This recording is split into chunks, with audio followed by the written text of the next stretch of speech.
مولاي صل وسلم دائما ابدا على حبيبك خير خلق كلهم. اللہ تبارک و تعالیٰ کا بے پایہ لطف و کرم اور احسان عظیم ہے کہ جس نے ہمیں آج کی بابرکت محفل میں اکٹھے ہونے کی توفیق عطا فرمائی.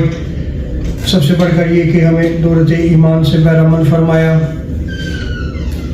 آج ہم گفتگو کریں گے حج مبرور،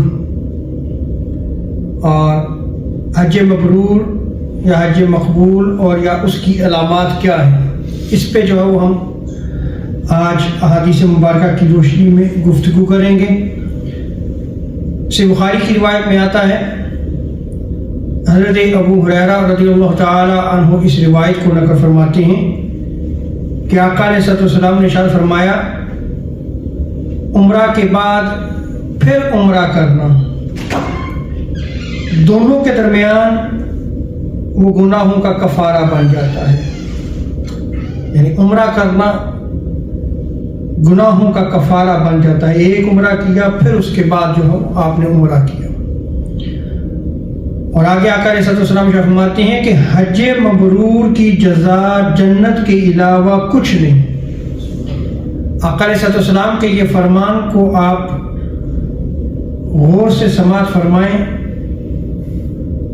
کہ حضور نے حج مبرور کا وعدہ جنت فرمایا، اس کی جزا جنت فرمائی. یعنی سزا وغیرہ کے بعد بھی نہیں. کیا حج اگر آپ کا حج مبرور ہو گیا ہے تو آپ کے لیے جنت ہے، اس کی جزا آپ کے لیے جنت ہے. یعنی صرف گناہوں کی معافی نہیں ہے، بلکہ اس کی جزا کیا ہے کہ گناہوں کی معافی بھی ہو گئی، سزا بھی کوئی نہیں، اور جنت آپ کے لیے جو ہے وہ آپ کی جزا بن جائے گی. صرف کس وجہ سے؟ حج مبرور کی وجہ سے. اور افضل ترین حج بھی حج مبرور ہے، جیسا کہ بخاری کی روایت میں آتا ہے. حضرت عائشہ صدیقہ رضی اللہ تعالی عنہا بیان فرماتی ہیں کہ انہوں نے آپ علیہ السلام سے عرض کی کہ یا رسول اللہ، ہم لوگ جو ہے جہاد کو افضل ترین اعمال خیال کرتے ہیں، تو ہم لوگ یعنی عورتیں جہاد پہ نہ جایا کریں. تو آقا علیہ السلام نے ارشاد فرمایا، لیکن افضل ترین جہاد تو حج مبرور ہے. تو اس حدیث مبارکہ میں بھی آپ غور کریں کہ عورت جہاد پہ نہیں جا رہی. پوچھا یا رسول اللہ ہم بھی پھر جہاد کریں؟ تو آقا علیہ السلام نے فرمایا بھائی حج مبرور افضل ترین جہاد ہے.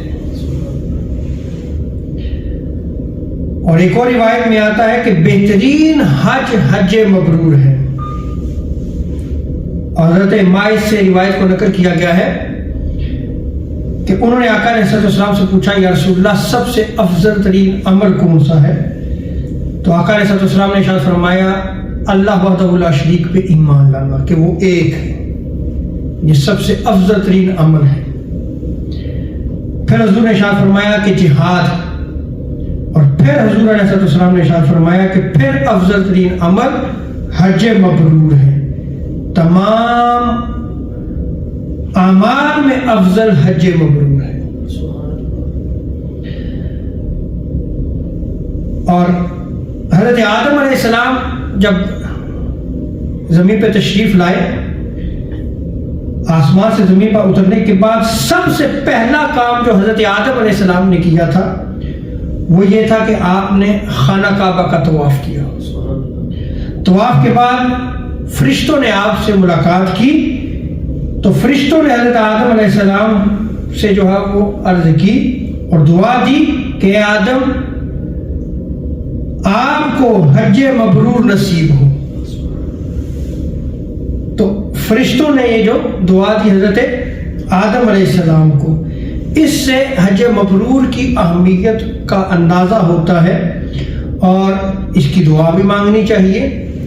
اور بہترین وقت حج مبرور کی دعا کا جب رمی جمار کیا جاتا ہے، یعنی وہ جو شیطان کو کنکریاں ماری جاتی ہیں، وہ عمل بھی جب آپ کر رہے ہوں تو وہ اس عمل کے دوران بھی دعا قبول ہوتی ہے۔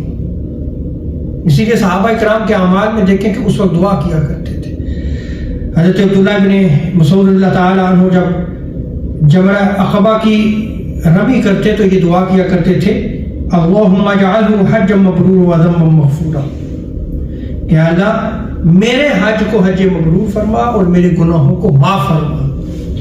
اور حضرت عبداللہ ابن عمر رضی اللہ تعالیٰ عنہ جب جمرات کی رمی فرماتے تو یہ دعا کیا کرتے تھے، اللہم اجعل حجا مبرورا وذنبا مغفورا۔ اسی لیے حضرت ابراہیم نخعی رحمۃ اللہ تعالیٰ علیہ آپ فرماتے ہیں کہ حضرات صحابہ کرام رضوان اللہ تعالیٰ علیہم اجمعین یہ پسند کیا کرتے تھے کہ آدمی رمی جمار کے موقع پر دعا مانگے۔ حج مبرور کسے کہتے ہیں اور اس کی علامات آپ نے اس کی فضیلت احادیث مبارکہ کی روشنی میں سنی۔ اب اس کی تعریف کیا ہے؟ اس کی تعریف اور اس کی علامات کے سلسلہ میں محدثین نے بڑا طویل کلام کیا ہے۔ آپ فتح الباری کو دیکھ لیں، عمدۃ القاری کو آپ پڑھ لیں، تو مختصراً آپ کے سامنے حج مبرور کیا ہے، اس کی علامات کیا ہیں، یہ میں آپ کے سامنے رکھتا ہوں۔ بعض محدثین نے بیان کیا ہے کہ حج مبرور وہ حج ہے کہ جس میں حج کے مسائل اور جو حج کے مناسک ہیں ان پہ پورا اس نے عمل کیا ہو، یہاں تک کہ حج کی ادائیگی شریعت کے مطابق ہو اور رخصتوں پہ بھی اس نے عمل نہ کیا ہو اور کوئی خلاف سنت کام بھی سرزد نہ ہوا ہو اور کسی وجہ سے اس پر دم یا صدقہ بھی نہ جو واجب ہوا ہو، اس کا حج مبرور ہوگا۔ اور بعض نے یہ بھی کہا ہے کہ حج مبرور کی نشانی یہ ہے کہ اس میں ریا نہ ہو، دکھلاوا نہ ہو، وہ اللہ کی رضا کے لیے، اللہ کو راضی کرنے کے لیے حج کے لیے جائے، اور ریا نہ ہو کہ میں حاجی بن رہا ہوں یا حاجی بن گیا ہوں، لوگوں کو دکھانے کے لیے نہیں بلکہ کس لیے؟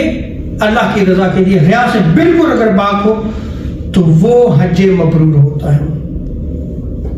اور حج مبرور وہ ہے جو قبول ہو جائے، اور ظاہری بات ہے کہ قبول کب ہوگا کہ جب وہ حج کرنے کے لیے جائے تو اس کا مال بھی حلال ہو اور سفر میں بھی وہ حرام سے بچتا ہو اور تمام مناسک حج شریعت کے مطابق ادا کرے اور کوئی کوتاہی اور غفلت نہ برتے، اس کا حج مبرور ہوگا۔ اور حج مبرور کی ایک علامت یہ بھی ہے کہ حج کے بعد وہ گناہوں سے بچتا ہو، یعنی گناہوں کا ارتکاب نہ وہ کرے۔ ہمارے یہاں اکثر آپ یہ دیکھیں گے کہ بعض لوگ حج کر کے آتے ہیں لیکن بعد میں اللہ معاف فرمائے نماز کی ادائیگی بھی نہیں ہے، دیگر فرائض کی ادائیگی بھی نہیں ہوتی، صلہ رحمی ہے تو وہ بھی ختم ہو جاتی ہیں، یعنی رشتہ داروں کے ساتھ تعلقات یا لوگوں کے ساتھ اچھے تعلقات، یعنی حضور کے اسوہ پہ بھی عمل نہیں ہوتا۔ تو محدثین نے یہ کہا ہے کہ حج مبرور کی نشانی یہ ہے کہ حج کے بعد وہ گناہوں سے بچے گا، اس کی زندگی تقوی، طہارت اور پاکیزگی پہ گزرے گی، آقا علیہ السلام کے اسوہ حسنہ کو اپنائے گا، زہد اور ورع کو اپنائے گا، اور کوئی کام بھی وہ شریعت کے خلاف نہیں کرے گا۔ پھر یعنی حج کے بعد وہ ذمہ داری اس کی بڑھ جاتی ہے، اس کی رغبت آخرت کی طرف ہو جائے، اس کے اعمال آخرت کے لیے ہو جائیں، وہ حج مبرور ہوگا۔